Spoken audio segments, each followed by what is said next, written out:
जी, मुझे बताएँ कि कल वाला लेक्चर किस किस को समझ आया था और किस किस को समझ नहीं आया था, और क्या चीज़ समझ नहीं आई थी वो ज़रा अपना माइक ऑन करें। जिसको भी जो भी कन्फ्यूजन है वो माइक ऑन करके डिस्कस करें।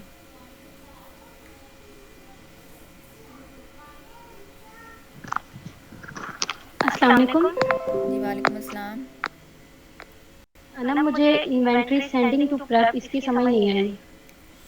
ये इन्वेंट्री सेंड टू प्रेप ये होता है, मतलब कि ये तो अभी आपकी थ्योरी चल रही है ना, जब आप इसका प्रैक्टिकल करेंगे तब आपको समझ आएगी। लेकिन मैं आपको बता देती हूँ यहाँ पे कि इन्वेंट्री सेंड टू प्रेप क्या होता है। देखिए, हमने प्रोडक्ट हंट कर ली, हमने प्रोडक्ट सोर्स भी कर ली। अब हमने लेट्स सपोज जस्ट एक अयूम कर लें कि हमने जो है वो इन्वेंट्री यूएसए में किसी सप्लायर से जो है वो परचेज़ की थी। अब उसने सप्लायर जो है, कोई भी सप्लायर है, ABC कोई भी सप्लायर है। अब वो जो सप्लायर है वो कहता है कि भाई मैं अमेज़ॉन के वेयर हाउस तक आपकी इन्वेंट्री नहीं भेजूँगा। ये क्या है? मीन के वो कहता है कि मैं भाई आपकी जो इन्वेंट्री है वो अमेज़ॉन के वेयर हाउस तक नहीं भेजूँगा, मैं आप मुझे जो है अपना 3PL कोई भी मतलब कि ऐसा एड्रेस बताएं ताकि मैं आपकी इन्वेंट्री वहाँ पे भेजूँ, ताकि आप वहाँ से ना उसको आगे खुद भेज सकें। इसकी मैं आपको सिंपल सी एग्जांपल देती हूँ। लेट्स सपोज मतलब कि आप कहती हैं, मतलब कि चलें आपके लैपटॉप की एग्जांपल ले लेते हैं। अब आपका लैपटॉप था, आपका लैपटॉप मतलब कि आप कहती हैं भाई मैं अपने घर तक उसको नहीं मंगवा सकती, मतलब कि कोई सोर्स नहीं है, कोई ज़रिया नहीं है। अब आपने लैपटॉप लेना भी है, लेट्स सपोज आप कहते हैं कि हम आपने जो लैपटॉप लिया है वो किसी मैन्युफैक्चरर से लिया, किसी कंपनी से लिया है। अब वो कंपनी आपको कैसे लैपटॉप भेजे आपके घर तक, आप कहती हैं भाई मैं घर तक नहीं इसको मंगवा सकती, मेरे पास कोई सोर्स नहीं है। मीन के कोई मैं दूर रहती हूँ, या मैं मतलब कि ये आप अपनी इन्वेंट्री ना ये वाला लैपटॉप अपने घर तक नहीं ला सकती। आप जो है फिर क्या करती हैं, आप उस अपने लैपटॉप को मीन के एक ऐसे जो है वो एड्रेस पे मंगवाती हैं जहाँ से आप इजीली जो है उसको ले सकें। तो वो आप क्या करेंगी, आप अपनी इन्वेंट्री को फिर आप देखेंगी कि भाई कौन एक वेल एस्टेब्लिश जगह है, कौन सी एक वेल नाउन जगह है जहाँ से मतलब कि मैं अपनी ये वाला लैपटॉप जो है मैं वहाँ से रिसीव कर सकूँ, जहाँ जो कि आपके लिए भी ईजी हो और भेजने वालों को भी समझ आ जाए कि ये चीज़ कहाँ भेजनी है। तो वो आप क्या कहती हैं, आप मतलब कि कोई सोर्स ढूंढती हैं कि भाई मैंने अपना लैपटॉप मंगवाना है तो मुझे जो है वो सोर्स, अगर आपको वो सोर्स मिलता है, लेट्स सपोज वो आपको एक प्रोफेशनल किसी शॉप का, किसी मतलब कि मेडिकल स्टोर, कोई शॉप, कोई इस तरह का कोई प्लाजा, जो भी चीज़ आपको मतलब कि मिलती है, आप अपना लैपटॉप वहाँ पे मंगवा लेती हैं, देन वहाँ से पिक कर लेती हैं। अब ये क्या है, अब जो जहाँ पे आपने मंगवाया है वो क्या है, आपके दरमियान में और कंपनी के दरमियान में क्या है, मिडल मैन है कि उसने आपका जो है वो आपका लैपटॉप रिसीव किया, रिसीव करने के बाद वो लैपटॉप आप तक पहुंचा। इसी तरह सेम एज इट, इसी तरह जो होता है कि जो प्रेप सेंटर होता है वो हमारा मिडल मैन होता है कि वो क्या करता है, अब आपके लैपटॉप को किसी प्रिपरेशन की ज़रूरत नहीं थी, मतलब कि वो तो चलें डायरेक्ट आपके मतलब कि आपने उधर शॉप पे मंगवाया, वो आपके घर तक पहुंच गया। लेकिन यहाँ पे जो है हम जो इन्वेंट्री मंगवाएंगे, अगर आपने लेट्स सपोज आपने सप्लायर से लैपटॉप ही मंगवाया था, तो आप वो लैपटॉप जो है आप ऐसे ही तो नहीं ना अमेज़ॉन के वेयर हाउस भेज सकती, उस पर आपने लेबल्स लगवाने हैं, बॉक्स लेबल्स लगवाने हैं, उसकी पैकिंग करनी है।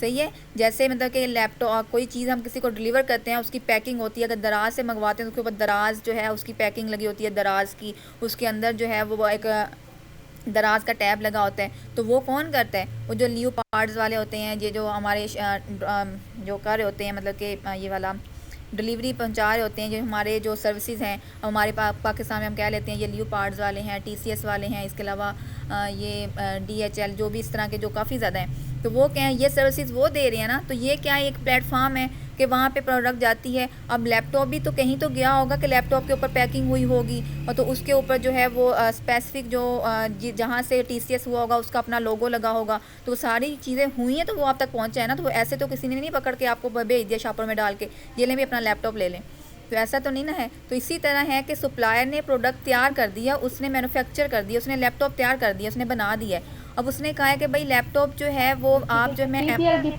जी बिल्कुल, वो कहेगा मैं अमेज़ोन के वेयर हाउस नहीं, मैं सर्विसेज नहीं देता अमेज़ोन के वेयर हाउस तक भेजने की। जैसे कुछ मतलब कि अगर हम ऑनलाइन ऑर्डर करें तो वो क्या करते हैं कि मतलब कि किसी हम कराची से ऑर्डर करें तो कराची वाले कहते हैं कि भाई हम बैकवर्ड एरिया विलेजेस में जो है हम अपनी डिलीवरीज नहीं देते। तो वो कह रहे थे हम जो अपने जो है विलेजेस हैं वहाँ पे गांव पे हम जो अपनी अपनी प्रोडक्ट जो है वो डिलीवर नहीं करते, हमारा जो नुमाइंदा इतनी दूर तक नहीं आ सकता। तो फिर हम क्या करते हैं, हम जोराबाद खुशाब यहाँ पे हम क्या करते हैं, हम मतलब कि एक ऐसी स्पेसिफिक जगह पे मंगवाते हैं जो कि एक वेल नाउन जगह हो, जो मतलब कि जहाँ पे वो हमारी चीज़ पहुँच जाए। तो वो हम उसको उसका एड्रेस देते हैं ताकि हम फिर वहाँ से हम खुद उसको वहाँ से जो है पिक कर लें। तो इसी तरह सप्लायर कहते हैं भाई मैं जो है अमेज़ोन के वेयर हाउस तक नहीं पहुँचाता, मैं ये सर्विसेज नहीं देता। तो हमें फिर जो है 3PL ढूंढना पड़ता है। फिर हम क्या करते हैं, हम एक थर्ड पर्सन को अंदर इंक्लूड करते हैं। फिर हम वो ढूंढते हैं जो हम कहते हैं भाई सप्लायर के पास से प्रोडक्ट आए और 3PL में चला जाए। अब 3PL क्या है, ये बहुत बड़े जो है गोदाम होते हैं, स्टोरेज होती हैं, स्टोरेज सेंटर होते हैं। इसमें क्या होता है, ये लोग भी अपनी सर्विसेज दे रहे होते हैं। इन्होंने मतलब कि स्पेसिफिक जो है वो अपने गोदाम बनाए होते हैं, मतलब प्रेप सेंटर्स बनाए होते हैं। तो कुछ लोग क्या करते हैं, ये जो कि बाहर USA में रहते हैं, वो अपने घरों में मतलब कि ये सर्विसेज दे रहे होते हैं। वो क्या करते हैं अपने घर में, क्या करते हैं, वो मंगवा लेते हैं सब कुछ, सारी इन्वेंट्री। देन अपने घर में वो क्या करते हैं, प्रोडक्ट को ओपन करते हैं, वहाँ पे लेबल लगाते हैं और आगे वो जो है अमेज़ोन के वेयर हाउस पे पहुँचा देते हैं। तो कुछ लोग इसको कमर्शियल जो है वो एड्रेस पे पहुंचाते हैं। अब कमर्शियल मतलब कि एक बिज़नेस एड्रेस होता है, रेजिडेंशियल मतलब कि जो आपका अपना घर है वो। अब जो है कमर्शियल क्या है, अब कमर्शियल में क्या करेंगे, वो मतलब कि जो गोदाम होंगे, मतलब जो स्पेसिफिक एक स्क्रैप सेंटर एस्टेब्लिश है जो कि मतलब कि किसी स्टेट में या किसी शहर में अवेलेबल है, तो वो क्या है, अब वहाँ पे हम अपनी इन्वेंट्री भेजेंगे। तो उन पे जो लोग होंगे, जो नुमाइंदे होंगे, वो क्या करेंगे, वो वहाँ पे मतलब कि हमारी जो इन्वेंट्री सप्लायर से आएगी, सप्लायर वहाँ पे छोड़ के उनके डोर स्टेप पे छोड़ के चला जाएगा, वहाँ पे वो रख के चला जाएगा। तो उन लोगों ने उठानी है वहाँ से इन्वेंट्री, उसको ओपन करना है। ओपन करने के बाद उन प्रोडक्ट्स को वहाँ से निकालना है, उनके अंदर से निकालने के बाद उनके ऊपर लेबल्स लगाने हैं, बॉक्स लेबल्स लगाने हैं, जो भी उसकी प्रोडक्ट की रिक्वायरमेंट होंगी हमने उनसे जो है फुलफ़िल करवानी है। देन वहाँ से जो है वो 2 मेथड होते हैं, या तो अमेज़ोन का जो UPS कैरियर होता है वो खुद वहाँ से पिक करता है, या तो फिर वो जो प्रेप सेंटर के लोग होते हैं वो खुद जाके अमेज़ोन के वेयर हाउस पहुँचा के आते हैं। ये चीज़ भी तब होती है, ये हम शिपमेंट प्लान बनाते वक्त जो है वो चूज़ करते हैं उसमें शिपिंग में कि हमने कौन सा मेथड मतलब कि चूज़ करना है, तो वो फिर उस लिहाज से होता है। तो ये जो है ये होता है सारा प्रेप सेंटर का काम, कि प्रेप सेंटर ने आपकी प्रोडक्ट की जो मज़ीद रिक्वायरमेंट्स हैं, उसमें अगर बंडलिंग करवानी है, उसको बंद करवाना है, पैक करवाना है, अनबंडल करवाना है, जो कुछ भी करवाना है। लेट्स सपोज अमेज़ोन पे एक लिस्टिंग जो है जस्ट एक लैपटॉप सेल हो रहा है, मीन के वो एक प्रोडक्ट है, वो एक लैपटॉप सेल हो रहा है। अब हमने जब सप्लायर से बाय किया था, सप्लायर ने कहा भाई मैं 6 लैपटॉप आपको दूंगा, आप मेरे से 6 लैपटॉप की जो है वो इन्वेंट्री ऑर्डर कर सकते हैं। तो इसमें क्या हुआ, तो अब जो 6 लैपटॉप थे, अब वो 6 लैपटॉप एक बंडल है, तो अब हमने उसको अनबंडल कैसे करवाना है। 2 मिनट रुके, मेरी कॉल आ रही है।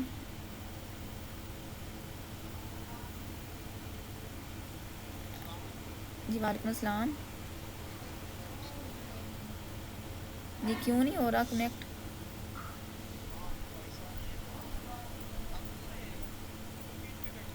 जी गूगल मीट पे दोबारा करें, मेरा भी यहाँ से इंटरनेट कनेक्शन लॉस्ट हो रहा है, आपने यहाँ पे कॉल की है।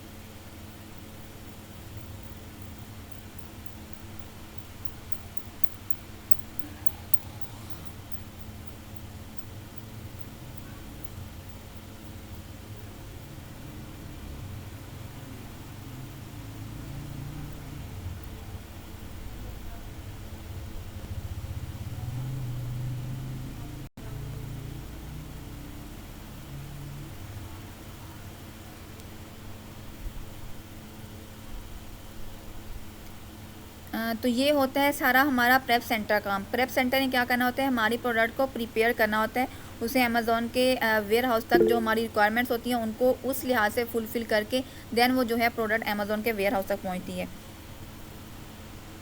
अब आ गई है समझ सादिया आपको। जी थैंक यू सो मच, आ गई है समझ में। चलिए सही है। देन मुझे बताएं किसी का कोई क्वेश्चन, किसी को कुछ समझ ना आया हो। सबको समझ आ गया।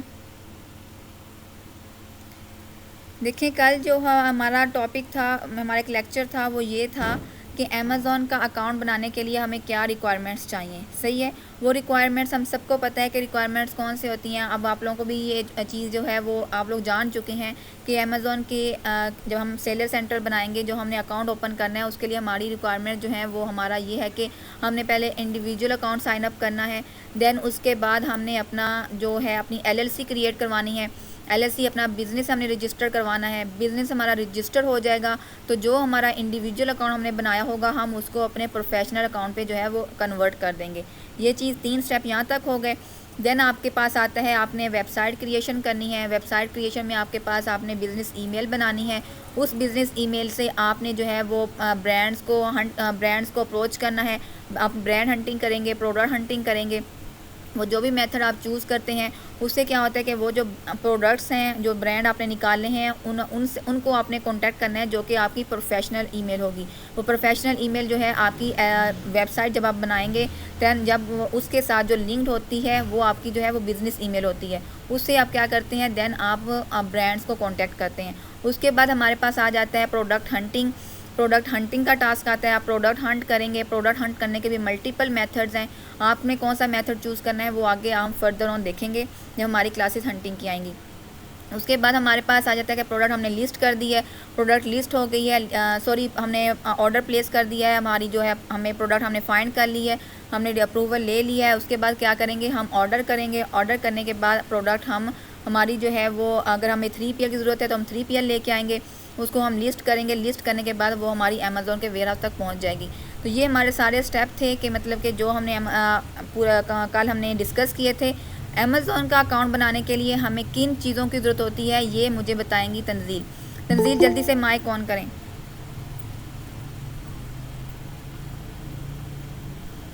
अमेज़ॉन का अकाउंट बनाने के लिए क्या चीज़ें हमें रिक्वायर होती हैं? तंजील को हमेशा नहीं आवाज़ आती। फर्स्ट हमें पास आ रही है, मेरी आ रही है आवाज़? जी जी बोलें। अनम, ये कौन है जो प्रीवियस? अच्छा सबसे पहले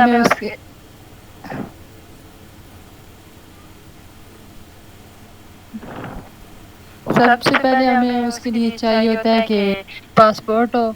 फिर हमें उसमें ID कार्ड या डेबिट कार्ड चाहिए होता है। फिर हमें उसमें यूटिलिटी बिल चाहिए होता है और बैंक स्टेटमेंट चाहिए होती है। तो इसमें क्या हमारा एड्रेस सेम होता है या डिफरेंट होता है? मतलब कि एड्रेस आपका लगा हो, अब नेम आपके फादर का हो, ब्रदर का हो, डिफरेंट हो सकता है या सेम होगा? और उसके लिए बैंक स्टेटमेंट और ID जी जी बोलें।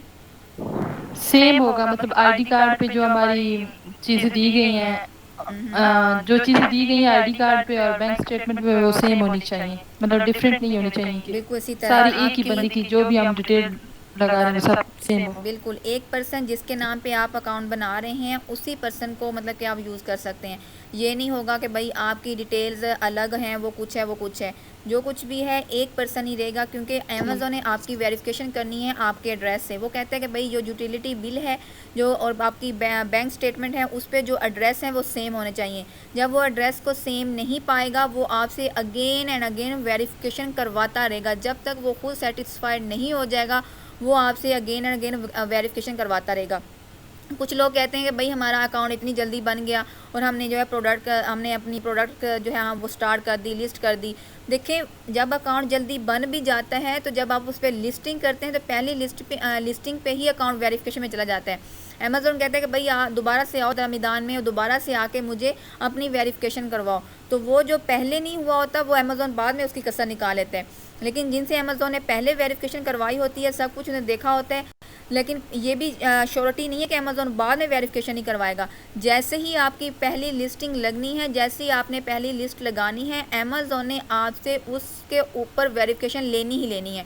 अगर आपने ऑनलाइन आर्बिट्राज की प्रोडक्ट लगाई है तो आपने पक्का फंस जाना है, क्योंकि ऑनलाइन आर्बिट्राज में क्या होता है कि हमारे पास जो है वो इन्वॉइसेस नहीं होती, तो अमेज़ॉन ने हमें यहाँ पे पकड़ लेना है।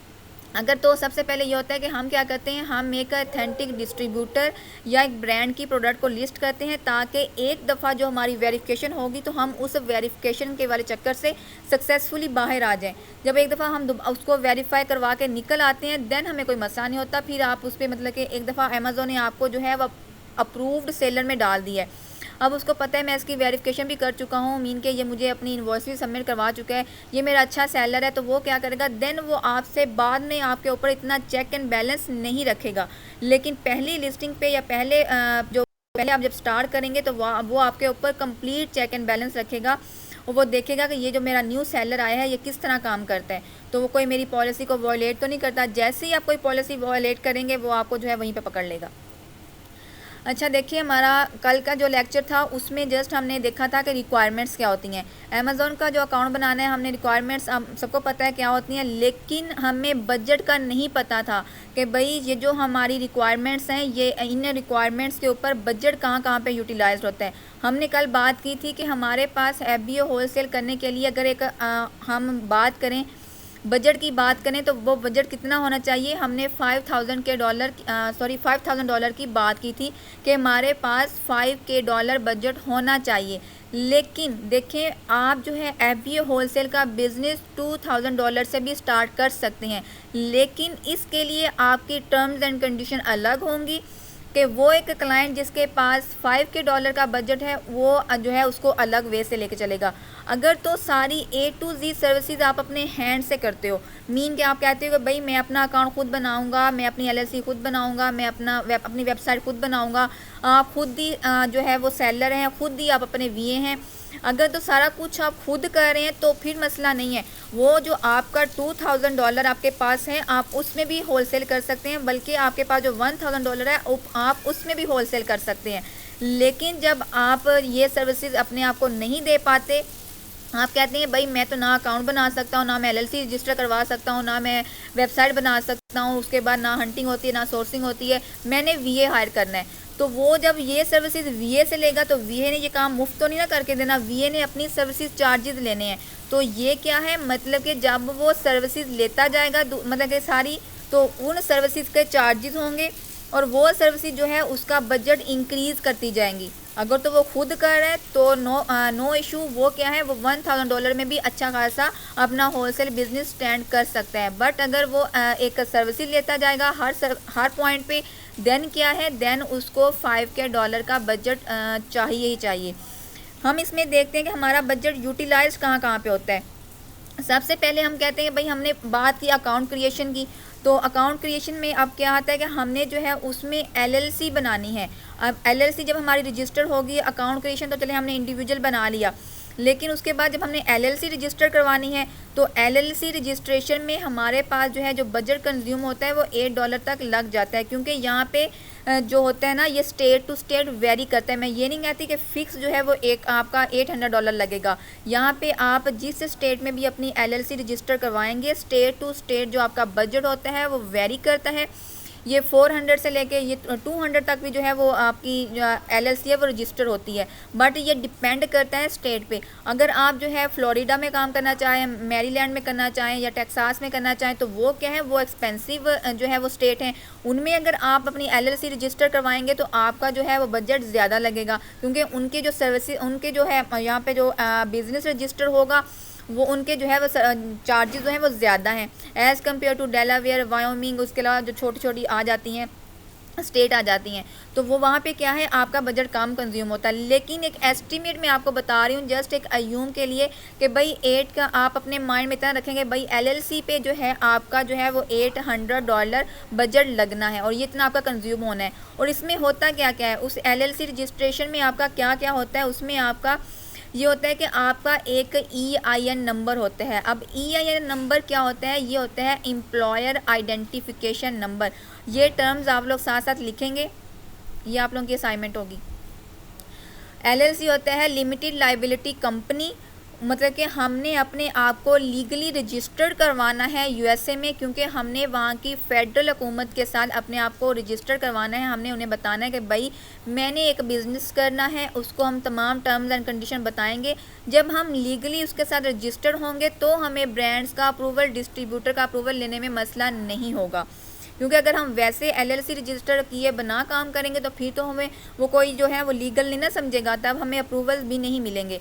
तो ये क्या है, हमने अपनी जो है कंपनी रजिस्टर करवानी है। उसके बाद कंपनी रजिस्ट्रेशन में क्या होता है कि हमारा एक स्पेसिफिक नंबर हमें दिया जाता है कि ये एम्प्लॉयर आइडेंटिफिकेशन नंबर, मीन के जैसे आप लोगों के आईडी कार्ड हैं, अब आईडी कार्ड पे हर एक मेंबर का आईडी कार्ड नंबर जो होता है वो अलग होता है, क्योंकि स्पेसिफिक है ना वो। आप ये तो नहीं है कि भाई सबका जो है वो सेम सेम हो, ऐसा नहीं होता, सबका जो है वो डिफरेंट है। अब मोबाइल नंबर है सबके डिफरेंट है, तो ईआई नंबर भी सबके डिफरेंट होते हैं, और ये एक स्पेसिफिक नंबर होता है जो कि उनको पता होता है कि भाई ये वाला जो बंदा हमारे साथ, जो पर्सन हमारे पास जो रजिस्टर हो रहा है, उसका जो है वो एम्प्लॉयर आइडेंटिफिकेशन नंबर ये आ रहा है, तो वो उसको एक नंबर असाइन करते हैं जो कि होते हैं एम्प्लॉयर आइडेंटिफिकेशन नंबर।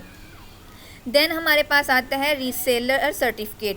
अब रीसेलर सर्टिफिकेट क्या होता है? रीसेलर सर्टिफिकेट ये होता है कि भाई हम जो है काम क्या करने जा रहे हैं, क्योंकि हम एक चीज़ को रीसेल ही करने जा रहे हैं, क्योंकि हमने एक ब्रांड से अप्रूवल लेना है, हमने डिस्ट्रीब्यूटर से अप्रूवल लेना है, वो ऑलरेडी प्रोडक्ट्स अवेलेबल हैं, हमने उनको रीसेल करना है। हम चाहते हैं कि जो अमेज़ॉन पे एस्टेब्लिश्ड ब्रांड्स हैं, जो एस्टेब्लिश प्रोडक्ट्स हैं, जो अच्छी चल रही हैं, हमने भी उनको सेल करना है। अगर एक ब्रांड उनको सेल कर रहा है तो हम भी उसी ब्रांड की प्रोडक्ट्स को सेल करें, क्योंकि हमने मी टू करना है ना।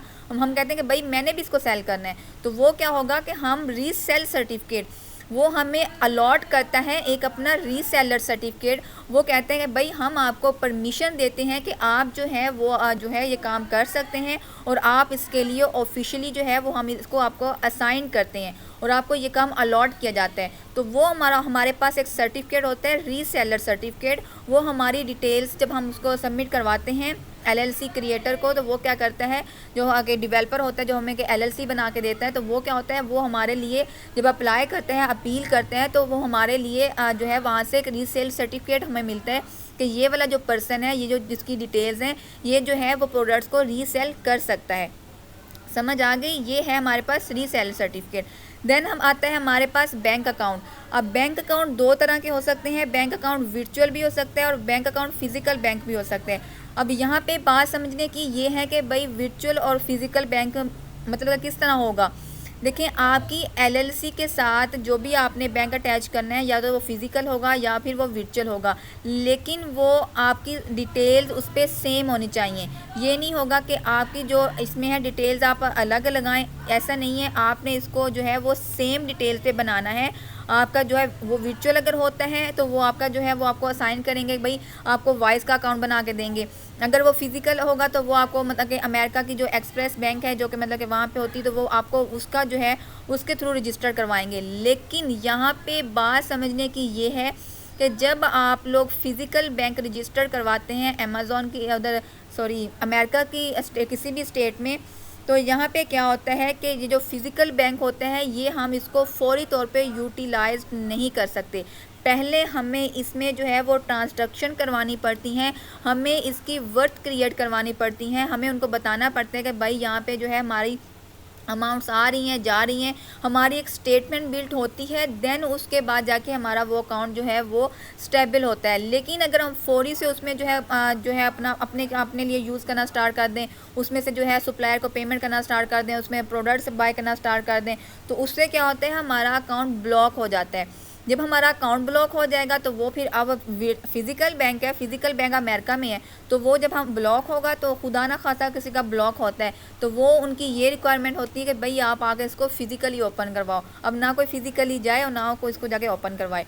तो इसलिए क्या होता है कि ये है कि वर्चुअल बैंक पहले रिकमेंडेड है कि पहले आप जो है अपना वर्चुअल बैंक बनाएं, वर्चुअल बैंक के साथ उसको अटैच करें। देन आप जो है अपना, जब आपको इसकी समझ आ जाए, देन आप जो है फिज़िकल बैंक क्रिएट करें। देन आपने जब आप फिज़िकल बैंक बना लेना है, फिर आपने जो है उसमें ट्रांजैक्शन करवानी है, उसकी स्टेटमेंट्स बनानी है, स्टेटमेंट बिल्ड करनी है। तो जब आप स्टेटमेंट बिल्ड कर लेंगे, देन आपका अकाउंट वर्थी है, देन आप उसको जो है ऑनलाइन परचेजिंग के लिए यूज़ कर सकते हैं। देन आपको कोई इशू नहीं होता इसमें। देन आता है हमारे पास फ़ोन नंबर। फ़ोन नंबर मतलब कि हमारा जो हमें हो सकता है कि हमारा हम पाकिस्तानी में यूज़ कर सकते हैं, हमारा जो है जो नंबर होता है वो हम बाहर का भी यूज़ कर सकते हैं, उसमें मसला नहीं, क्योंकि पाकिस्तानी डिटेल्स पे भी जो है वो काम होता है। देन आता है हमारे पास फ़िज़िकल एड्रेस। फ़िज़िकल एड्रेस जो होता है वो हमारा उधर ही होता है, यूएसए में होता है। जो जिस भी स्टेट में हम जो करवा रहे हैं, अपनी एलएलसी बनवा रहे हैं, उसके अकॉर्डिंग हमें एक वर्चुअल नंबर जो दिया जाता है, एड्रेस दिया जाता है। तो वो हमारा जो है वहाँ पे एड्रेस होता है जो कि हम यूज़ करते हैं सप्लायर से अप्रूवल के लिए। हम उसको बताते हैं कि भाई ये हम जो है यहाँ पे बिज़नेस कर रहे हैं, ये हमारा एड्रेस है, ये हमारा फ़ोन नंबर है, ये हमारा मतलब कि रीसेल सर्टिफिकेट है, ये हमारा ईआई नंबर है, ये हमारी स्टेट है, तमाम चीज़ें हम उसको प्रोवाइड करते हैं। ये तमाम चीज़ें हमें कौन बना के देता है? ये हमें जो है वो एलएलसी वाला जो जिससे हम सर्विसेज ले रहे होंगे, ये तमाम चीज़ें हमें वो बना के देगा और वो हमें इसकी सर्विसेज भी देता है। जब भी हमें कोई मसला मसाइल होता है वो हमें इस पर गाइड करता है। दैन अगर हमने इस चीज़ को रिन्यू करवाना हो, क्योंकि ये रिन्यू होता है, एलएलसी आपकी रिन्यू होती है, तो वो जब हमने रिन्यू करवानी हो दैन भी फिर हम अपने उन्हीं से कंसल्ट करते हैं जहाँ से हमने इसको बनवाया होता है। डिफरेंट जगह से भी कर सकते हैं, मसला नहीं है, बट हम क्योंकि हमने चूज़ किया होता है फिर हम उसी से कंसल्ट करते हैं। देन हमारे पास आ जाता है वेबसाइट क्रिएशन। अच्छा, पहले ये बताएं कि आप लोगों को ये वाले पॉइंट्स क्लियर हुए हैं कि एलएलसी के लिए हमारे पास क्या हमारी क्या रिक्वायरमेंट्स होती हैं और फिर उसमें हमने कैसे जो हमें कौन सी चीज़ें यहाँ से मिलनी हैं और कौन सी चीज़ें हमें यहाँ से हमें असाइन की जाती हैं हमारे बिज़नेस के साथ। सबका क्लियर हुआ है ना? जी? अगर हम वर्चुअल अकाउंट जी बोलें। बनाते हैं तो उसमें ट्रांजैक्शन होना लाजमी नहीं है। देखिए अगर हम वर्चुअल अकाउंट बनाते हैं अपना, नहीं, वर्चुअल में तो मसला नहीं होता, क्योंकि वर्चुअल में ये होता है कि अगर इसमें ज़्यादातर क्या होगा कि वर्चुअल में आपका जो है वो आप ऑनलाइन परचेजिंग करेंगे या मतलब कि किसी सप्लायर से आपने परचेज़ करना है या कहीं कार्ड लगाएंगे अपना कहीं लगाएंगे परचेज़ करेंगे कि वो हमारा ऑर्डर डिक्लाइन हो जाएगा और हमारा वो रिफ़ंड हो जाएगा। उसके अलावा वो कहीं ब्लॉक श्लॉक तो नहीं ना होगा, क्योंकि वो जस्ट हमारी पेमेंट डिक्लाइन होंगी। वो ये नहीं होगा कि वो हमारा अकाउंट, अगर लेट्स सपोज हमने कोई वायलेशन किया है और वो ब्लॉक हो भी गया है तो लाइव चैट पे जाके, मतलब क्योंकि ये तो है ही वर्चुअल ना, तो हम क्या करेंगे, लाइव चैट पे जाएंगे, स्पॉट पे जाएंगे, स्पॉट टीम से कांटेक्ट करेंगे, जैसे अमेज़न के साथ हम सारा कुछ अपना कर रहे होते हैं, तो वो हम उससे मतलब कि अपना जो है वो सारा अपना सिनेरियो बता के वो करवा सकते हैं। बट फिजिकल के लिए फिर वो थोड़ा मुश्किल हो जाता है। अच्छा, वर्चुअल अकाउंट पे हमें मतलब वो वाइज अकाउंट बना के देते हैं और जी, वो आपके पे डिपेंड करता है। वो कहते हैं आपने जो भी बनाना है वो बना देते हैं, वो आप पे डिपेंड करता है कि आपने कौन सा बनवाना है। और फिजिकल बैंक में, फिजिकल अकाउंट पे फिजिकल तो वो एक फिजिकल एक ही है ना। फिजिकल अमेरिका में का जो है स्पेसिफिक बैंक है, वो उसको नाम देते हैं एक्सप्रेस बैंक का, अमेरिका एक्सप्रेस बैंक, इस तरह का उसका कोई नाम है। तो वो वाला जो है जब हम वर्चुअल बनाते हैं तो वो हम वहाँ पे रजिस्टर होते हैं। वो एक सर्विस, ये भी सर्विसेज होती हैं, कोई आपको सर्विसेज दी जाती हैं। वो क्या करते हैं, वहाँ पे जो आपका नुमाइंदा होता है वो आपको वहाँ पे जो है वो आपको रजिस्टर करवाता है, सारी आपकी डिटेल रजिस्टर करवाता है, आपका बिजनेस रजिस्टर करवाता है। दैन उसके बाद जाके हमें उस बैंक का अप्रूवल मिलता है। क्लियर हो गया। अच्छा, देन हमारे पास आगे आ जाता है वेबसाइट क्रिएशन। वेबसाइट क्रिएशन में क्या है कि अब आपका बजट वेबसाइट पे लगेगा 120, और ये 120 ही लगता है। कोई मतलब कि आपको 100 में दे रहा होता है, कोई इससे नीचे कोई नहीं देता सर्विसेज। 100 से 120 तक जो है वो आपकी वेबसाइट बनती है। तो ये आपकी वेबसाइट, मैंने जैसे आपको हमने कल डिस्कस किया था, मैंने आपको वेबसाइट दिखाई भी थी कि भाई आपकी जो है अब आपकी जो है वेबसाइट बनेगी, प्रोफेशनल वेबसाइट बनेगी। आपने उसी तरह सेम जो है उस पर प्रोडक्ट्स लगाई होंगी, उन पे गेटवे लगाए हुए होंगे, पेमेंट सब कुछ होगा, सारा कुछ आपने उस पर लगाया होगा ब्रांड्स को दिखाने के लिए, डिस्ट्रीब्यूटर को दिखाने के लिए, कहने के लिए तो वो एक डमी वेबसाइट है, बट वो डमी होती नहीं है। वो सारी मतलब कि सारी देखने में ऐसे लग रहा होता है जैसे मतलब कि एक ओरिजिनल ही वेबसाइट है।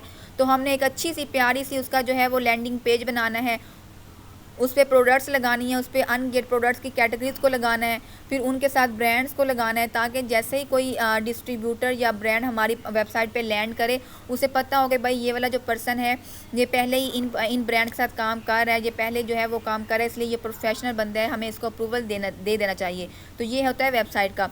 और इसका बजट कितना है, 120 तक ये इसकी नॉर्मली चार्जेस हैं कि 120 तक जो है सर्विसेज प्रोवाइडर आपको बना के देते हैं। देन आता है कि जी अमेज़ॉन का प्रोफेशनल अकाउंट। अब प्रोफेशनल अकाउंट के लिए जैसे कल हमने बात की थी कि इंडिविजुअल अकाउंट होता है, प्रोफेशनल अकाउंट होता है। इंडिविजुअल अकाउंट में आपके कोई चार्जेस नहीं लगते, वो तब लगते हैं जब आपके अकाउंट की कोई लिस्टिंग सेल हो, जब आपके पास कस्टमर का ऑर्डर आएगा। जितने भी आपको ऑर्डर्स आएंगे हर ऑर्डर्स पे आपका $19.99 चार्ज होता है। बट आपके प्रोफेशनल अकाउंट में ये होता है कि आपकी सेलिंग हो चाहे ना हो, अमेज़ॉन को इससे कोई गर्ज नहीं है, उसने आपसे $40 चार्ज करना ही करना है।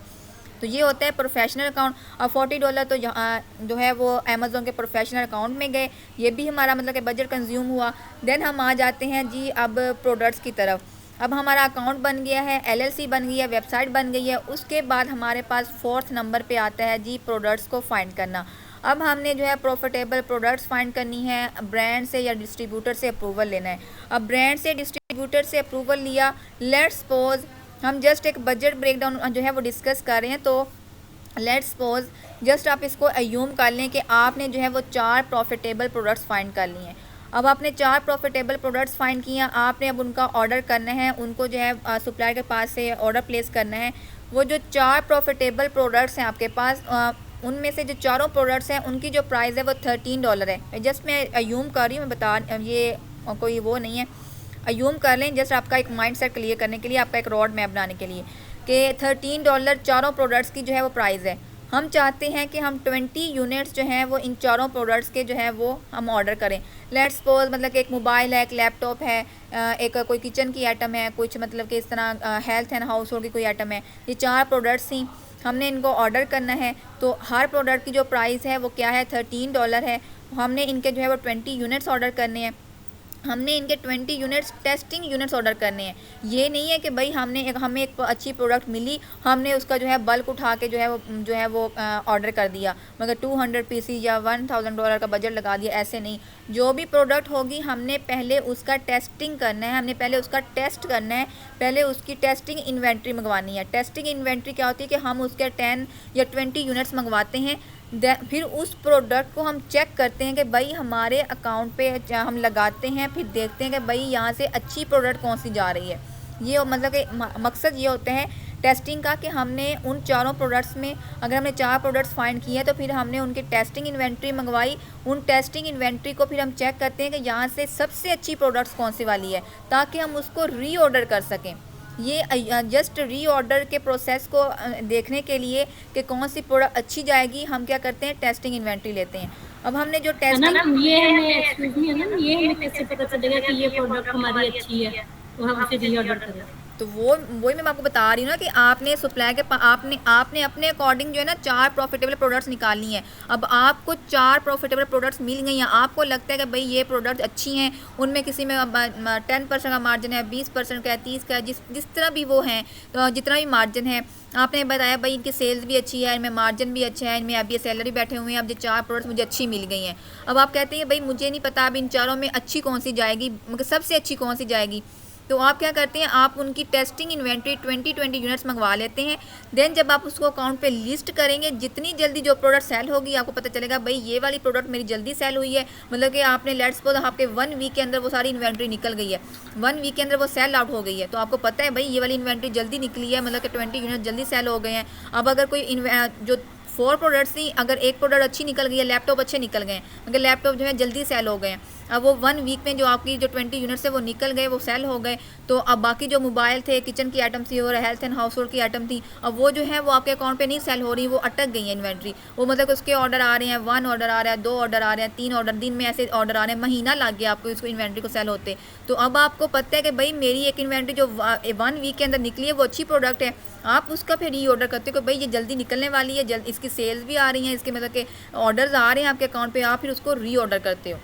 आप समझ आइए जी जी। अच्छा, मतलब ये जो जब हमारा मतलब ये कि इंडिविजुअल अकाउंट हो या हमारा दूसरा प्रोफेशनल अकाउंट हो, दोनों पे हम ऐसे ही टेस्टिंग पर्पस के लिए लेंगे इन्वेंट्री? जी बिल्कुल इसी तरह लेंगे। देखें आपने ऑनलाइन आर्बिट्राज करना है ना, तो आपने वहाँ पे भी ऑनलाइन आर्बिट्राज में ये होता है कि आप वहाँ पे तो मतलब कि 10 यूनिट्स ले रहे हैं, 15 ले रहे हैं, इतने यूनिट्स आप जो है वो बाय करें। आप वहाँ से भी देखते हैं कि भाई अच्छा कौन सा ब्रांड मतलब कि मुझे अच्छा गया है, मतलब इस ब्रांड के साथ मेरा कोई इशू नहीं हुआ, तो आप क्या करते हैं देन।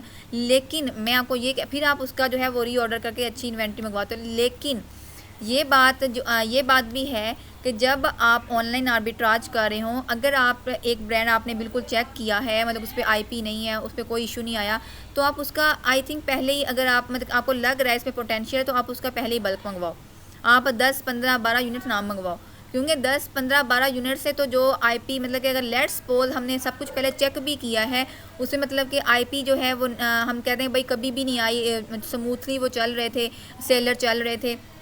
जब अगर आप मैदान में आते हो, खुदा ना खास्ता आप पे आईपी आ जाती है, तो वो जब आपके 10-15 यूनिट्स होते हैं ना, वो रिमूव करवाना बहुत मुश्किल होती है कि 10-15 यूनिट्स में वो फिर अमेज़न ना बड़ा टाइम लेता है। वो कहता है भाई आपने ऑर्डर भी किया तो कितना किया, वो भी 10-15 यूनिट्स। अगर इसका यही अगर 10-15 यूनिट्स अगर 50 यूनिट्स हो ना, तो वो फिर हम उसको ईजिली बता सकते हैं। देखिए हमने आपके ब्रांड जो अगर ब्रांड ने आईपी लगाई हो, तो हम कह सकते हैं कि भाई हमने आपका जो अभी देखें बल्क उठाया था, हम नेक्स्ट भी कोशिश करेंगे हम आपके ब्रांड्स की जो है वो ज़्यादा प्रोडक्ट्स को ऑर्डर करें, अपना बजट ज़्यादा कंज्यूम करें, फिर उसको हम थोड़ा सा मसाले लगा के ना एग्री कर सकते हैं। तो वो मतलब कि आईपी जल्दी रिमूव हो जाती है। लेकिन अगर हमने उसके मंगवाएं 10-12 यूनिट्स हों या 5-10 यूनिट हों, तो वो मसला कहता है। वो तो फिर बिल्कुल ही मतलब और चांसेस बहुत कम हो जाते हैं कि आपका जो है वो आईपी रिमूव हो। तो बहुत सारे सीनियर जो है वो रिकमेंड करते हैं और बहुत सारे सीनियर्स करते भी हैं।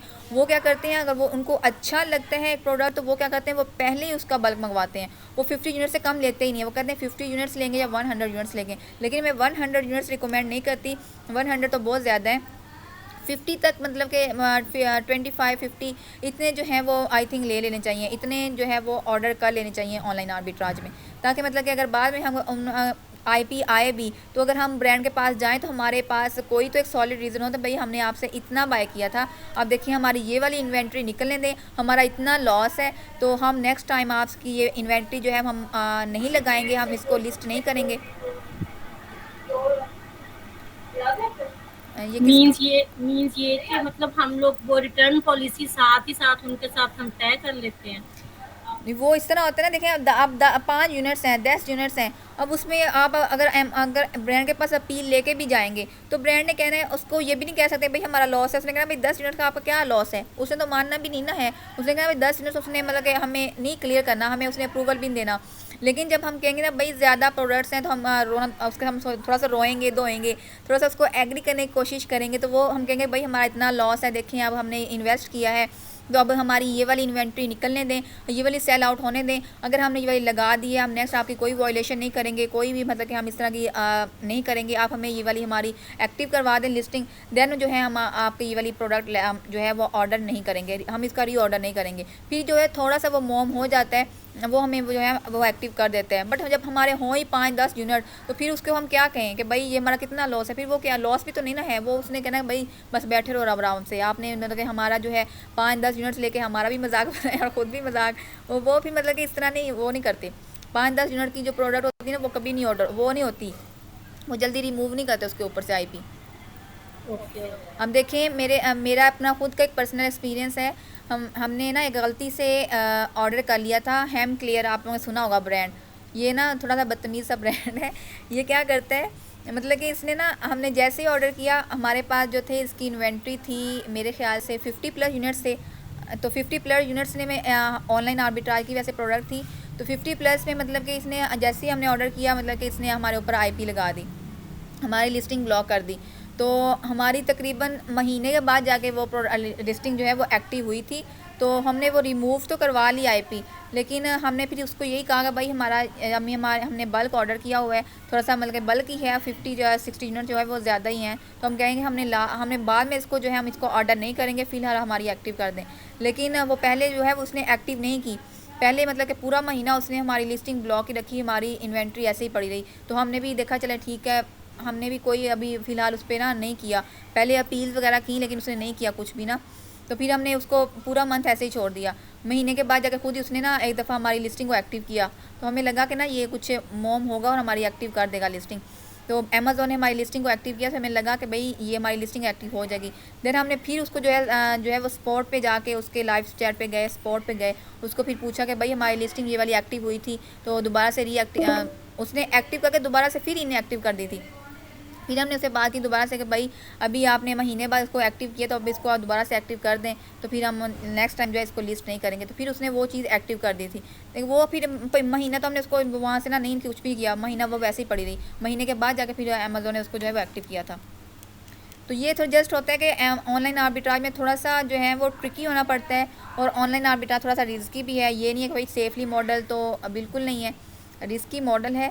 और उन अकाउंट्स पे बिल्कुल रिस्की नहीं है जो कि ओल्ड अकाउंट्स हैं, उन अकाउंट पे बहुत रिस्की है जो कि न्यू अकाउंट्स हैं। अब न्यू अकाउंट्स पे जैसे ही पहली प्रोडक्ट लगती है वो जो है ब्लॉक हो जाती है और वो इनएक्टिव हो जाती है। जो कि ओल्ड अकाउंट्स आ रहे हैं जिन्होंने पहले मतलब कि जो कि 2020 से होलसेल कर रहे हैं या 2022 से होलसेल कर रहे हैं, जब पहले ऑनलाइन आर्बिट्राज का कंसेप्ट ही नहीं था, तो जो पहले से होलसेल कर रहे हैं अब उनके अकाउंट की जो हिस्ट्री है वो मेंटेन है। अब वो जो है वो अब उनके अकाउंट्स पे ना तो नॉट क्वालिफाई है, ना कोई मसला, ना कोई मसाइल। अब वो आराम से बैठ के जो है वो ऑनलाइन आर्बिट्राज कर रहे हैं, उनको कोई इशू भी नहीं आ रहा, क्योंकि उनके अकाउंट की हेल्थ मेंटेन है और वो ओल्ड अकाउंट हैं। अभी जो 2023 में अकाउंट्स बने हैं वो न्यू अकाउंट्स हैं, तो वो उन अकाउंट पे अगर ऑनलाइन आर्बिट्राज करते हैं तो वो तो फिर सारी बंदा तो गया लॉस में, क्योंकि वो वहाँ पे ऑनलाइन आर्बिट्राज हो ही नहीं सकता, क्योंकि वो वेरिफिकेशन में चला जाता है अकाउंट। हमारी चलें बात ज़्यादा लंबी हो गई, हम चले गए ज़्यादा डिटेल में। अब यहाँ पे हमने क्या करना है, प्रॉफिटेबल प्रोडक्ट्स को फाइंड किया। प्रॉफिटेबल प्रोडक्ट्स कोई भी 4 सी प्रोडक्ट्स हमने फाइंड किए हैं। अब उन हर प्रोडक्ट्स की 4 प्रोडक्ट्स की जो है वो कॉस्ट प्राइस जो है वो 13 है और 20 यूनिट्स हैं। जब हम इसको मल्टीप्लाई करेंगे ये 4 प्रोडक्ट्स को ये 20 यूनिट्स को, उनकी जो हमने 4 प्रोडक्ट्स ली हैं और $13 की प्राइस है, जब हम इसको मल्टीप्लाई करेंगे ये बजट हमारा बनता है 1040।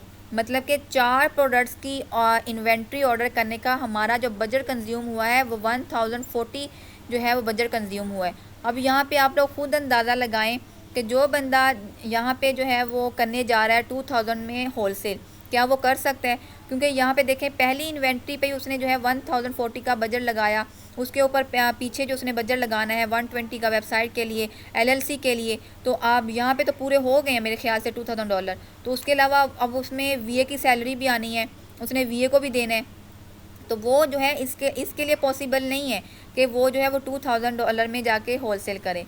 अब किसके लिए पॉसिबल है? जो कि वो ये सारा काम खुद कर रहा है, जो कि सारा काम अपने हाथों से कर रहा है, जिसने खुद अकाउंट बनाया, खुद वेबसाइट बनाई है, खुद हंटिंग की है, खुद सोर्सिंग की है, उसके लिए ये चीज़ पॉसिबल है।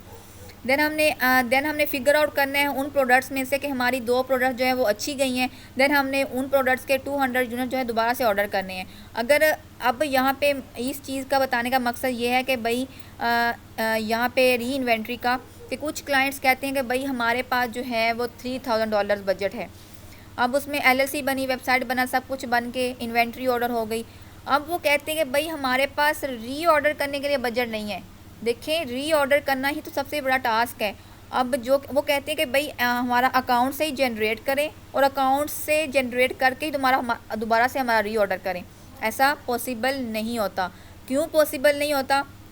कि एक तो उसने बजट ऊपर लगा दिया है, जो हमारा कंज्यूम हुआ है $1040 का, 1040 का वो 4 यूनिट्स के 20 यूनिट्स से 4 प्रोडक्ट्स के 4 प्रोडक्ट्स का उसने लगाया बजट। जब उसने 2 प्रोडक्ट्स री ऑर्डर करनी है, तो जो उसने की प्रोडक्ट्स अगर सेल भी हो गई हैं वहाँ पे अकाउंट पे, अगर वो उसके वो आ भी गए हैं, कस्टमर ऑर्डर्स आ भी गए हैं, तो जो उसका प्रॉफिट है वो उसका प्रॉफिट आना है अमेज़ोन से 40 डेज़ बाद। वो एक पूरा साइकिल होता है। अमेज़ोन इतनी जल्दी आपकी पेमेंट रिलीज़ नहीं करता। ये नहीं हुआ कि भाई आपकी इन्वेंट्री आज सेल हुई है, कल अमेज़ोन ने कहना भाई ये ले अपना प्रॉफिट ले लें, ऐसा नहीं होता। तो वो जो आपका प्रॉफिट आया है आपके अकाउंट से वो आपको बाद में मिलना है। तो पहले खाने से बेहतर है कि पहले आप इन्वेस्ट कर लें, बाद में इसमें खाना ही होता है। मतलब कि क्लाइंट्स का कुछ, मैं आपको बता रही हूँ, कुछ का माइंडसेट इस तरह होता है, वो कहते हैं कि भाई आपने जो अकाउंट्स पे कमाना है वो ही री इन्वेस्ट करना है। देखें, वो री इन्वेस्ट नहीं हो सकता, क्योंकि वो 40 डेज़ बाद आना है, या 40 डेज़ बाद आता है या 28 डेज़ बाद आता है। तो वो तो फिर हम क्या री ऑर्डर करने के लिए इतना 28 डेज़ का वेट करेंगे? उस तक वेट करेंगे तो जो प्रोडक्ट हमने दोबारा से री ऑर्डर करनी है उसके स्टेट तो वैसे ही चेंज हो जाएंगे। उस पर कुछ न्यू सेलर, कुछ प्रॉफिट मार्जिन, कुछ ऊपर नीचे हो सकता है कि वो सप्लाई के पास से आउट ऑफ स्टॉक ही हो जाए, तो वो हमारा सारा लॉस ही है। ऐसा नहीं करना। क्लाइंट को कहना है कि भाई आपके पास आपकी सिक्योरिटी के लिए, बैकएंड के लिए बजट होना चाहिए। बैकएंड पे बजट लगाना है तो आपके पास बैकएंड बजट होना बहुत ज़रूरी है। आपका जो $2000 है वो तो पहली इन्वेंट्री में और आपकी LLC में तो चला गया है। अब आपके पास जो 1000 है वो आपका जो है वो री ऑर्डर में यूटिलाइज होना है। 3000 का तो आप इन हैंड बजट लेके आएँ ताकि हम आपको यहाँ पे थोड़ा सा स्टैंड कर सकें। $3000 बजट के बगैर एक क्लाइंट को यहाँ पे स्टैंड करना मुश्किल है, क्योंकि अगर वो 3000 के बगैर आता है तो फिर हमारी जो री इन्वेंट्री है वो लेट हो जाती है। फिर वो री इन्वेंट्री हम कैसे ऑर्डर करेंगे जब अगर 200 यूनिट्स बाय करने हुए उस री ऑर्डर के और उस प्रोडक्ट के, तो वो हमारा जब 2 प्रोडक्ट्स अगर हमारी अच्छी जाती हैं तो जब वो हम लगाते हैं तो वो हमारा बनता है 5200। जब उसके पास बैकएंड पे बजट ही नहीं होगा तो वो फिर $5200 कहाँ से लगाएगा? तो यहाँ पे ये है कि क्लाइंट के पास बैकएंड पे इतना बजट होना चाहिए ताकि वो इतना बजट यहाँ पे लगा सके। देन हमारे पास आता है जी जनरेटिंग FNSKU और बॉक्स लेबल। अब यहाँ पे भी उसका जो है वो बजट यूटिलाइज होना है। यहाँ पे कैसे होना है, आपको पता है कि भाई इन्वेंट्री सप्लायर से जो है वो प्रेप सेंटर जाएगी। अगर सप्लायर जो है वो डायरेक्ट से अमेज़ोन के वेयर हाउस नहीं भेजता या वो खुद से जो है वो सर्विसेज नहीं देता, और अगर हमने अमेज़ोन से वो सर्विसेज नहीं लेनी तो फिर तो लाजमन सी बात है हमने जो है वो जो लेबल्स हैं वो हमने किसी प्रेप सेंटर से लगवाने हैं। अब जब वो प्रेप सेंटर पहुंचेगी, अब हर प्रेप सेंटर के अपने चार्जेस होते हैं और वो डिपेंड करते हैं, वेरी करते हैं आपकी क्वांटिटी पे कि आपकी क्वांटिटी कितनी है। ये तो जस्ट एक सिंपल सी मैंने बात लिखी है कि भाई 0.6 पर प्रोडक्ट वो आपसे ले लेगा और जो हैंडलिंग है वो आपसे 4 ले लेगा। बट ये जो है हर प्रेप सेंटर वाला नहीं करता। कुछ के 5 होते हैं, कुछ के 6 होते हैं हैंडलिंग चार्जेस, कुछ के जो है वो 0. आप कह लें कि 9 होते हैं, किसके जो है 0.30 होते हैं। तो वो डिफरेंट वेरी करता है। वो हर एक प्रेप सेंटर जो है वो उसके अपने चार्जेस हैं।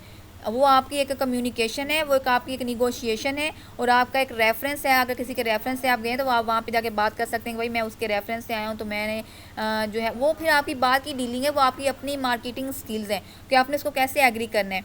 तो वो क्लाइंट का अगर जो है वो अगर हम देखें अगर 2 प्रोडक्ट्स थी तो 2 प्रोडक्ट का $250 तो बजट यहाँ पे कंज्यूम हो गया है।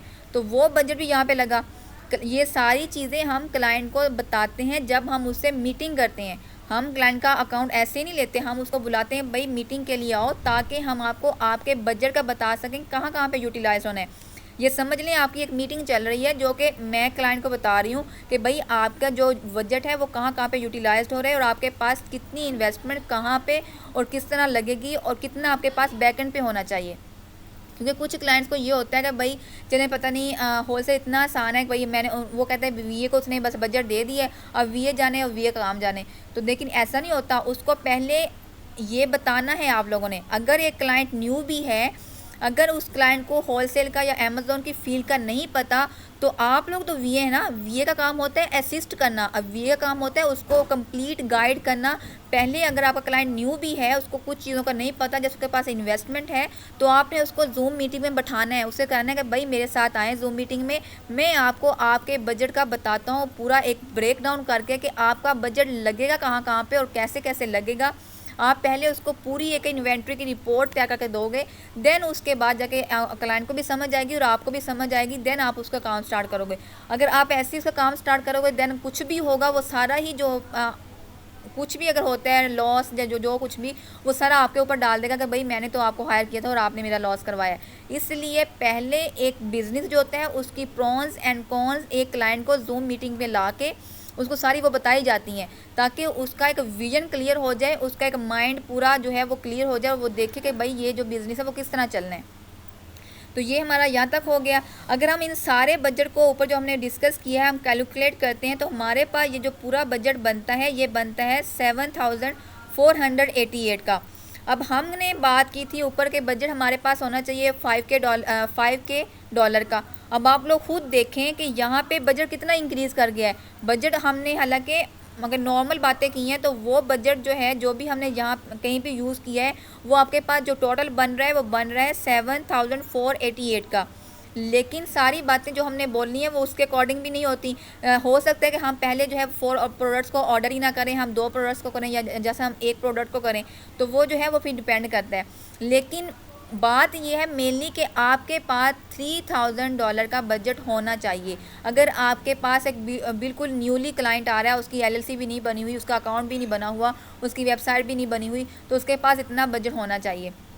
तो ये अभी इसमें सैलरी नहीं इंक्लूड थी, अभी तो इसमें VA की सैलरी नहीं डाली थी, तो उसका इतना बजट बन गया है।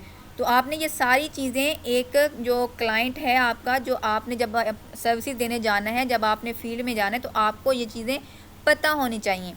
देन हमारे पास आता है कि भाई ये जो हमारी इन्वेंट्री थी वो जब लाइव हो जाती है तो इसमें फिर वो बाय बॉक्स आ जाता है कि हमने कैसे बाय बॉक्स लेना है, कैसे हमने उसकी फिर सेल्स लेनी है।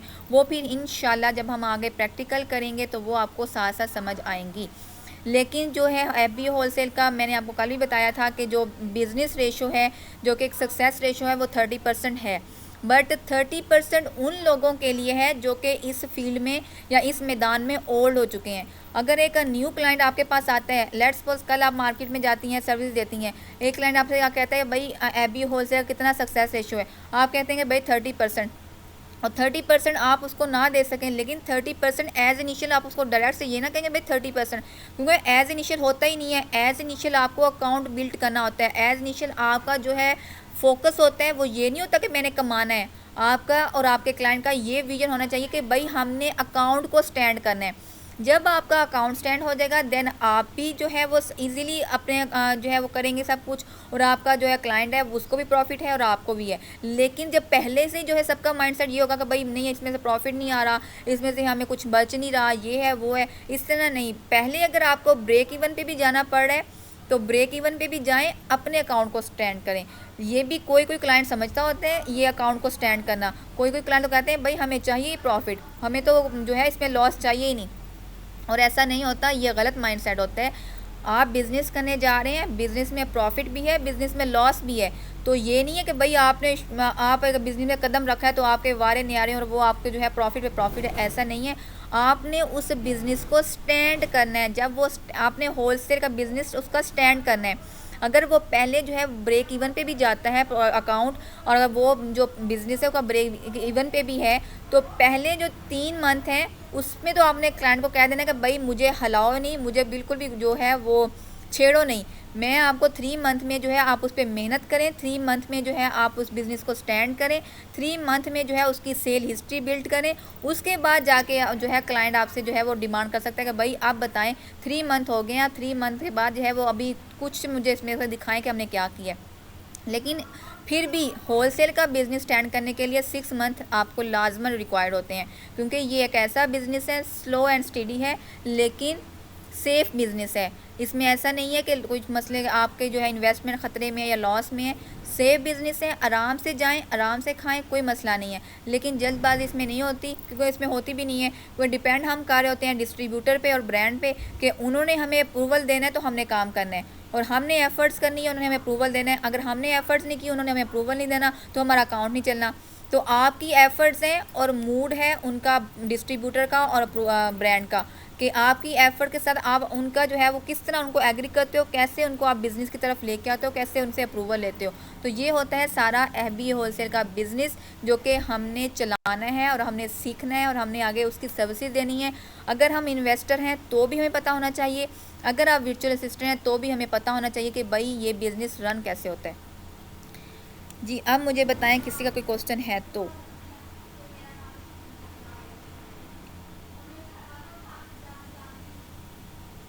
दो मिनट रह गए हैं कॉल ख़त्म होने में। हमारा हंटिंग का जो है लेक्चर, जो हंटिंग का क्राइटेरिया है वो कल पे पेंडिंग जाएगा, क्योंकि आज फिर हमारा 1 घंटा हो गया है क्लास को। हम असल में हम डिटेल में बहुत चले जाते हैं ना, तो इसलिए वो डिटेल्स में जाते जाते हम क्या करते हैं, हमारी आज हमने जो कल क्राइटेरिया डिस्कस करना था वो आज हमारा फिर लेक्चर डिटेल में चला गया, और वो आज हमारा कल बेसिकली जो लेक्चर होगा और शुरू ही जो होगा वो क्राइटेरिया से होगा। सॉरी, आपका जो लेक्चर होना है वो मंडे से होना है। मंडे को जो आपका लेक्चर होना है वो स्टार्ट ही आपका क्राइटेरिया से होना है। क्राइटेरिया हम देखेंगे एफबी होलसेल का, और उसको इम्प्लीमेंट कैसे करना है वो हम देखेंगे। आपका लेक्चर स्टार्ट ही जो है वो प्रैक्टिकल होना है। कोई इसमें अब थ्योरी नहीं है, थ्योरी आपकी ख़त्म हो चुकी है, अब आपकी जो है प्रैक्टिकल लाइफ की तरफ आ जाए। किसी का कोई क्वेश्चन है तो पूछ लें जल्दी जल्दी, क्लास एंड होने वाली है। समझ आ गई है सबको?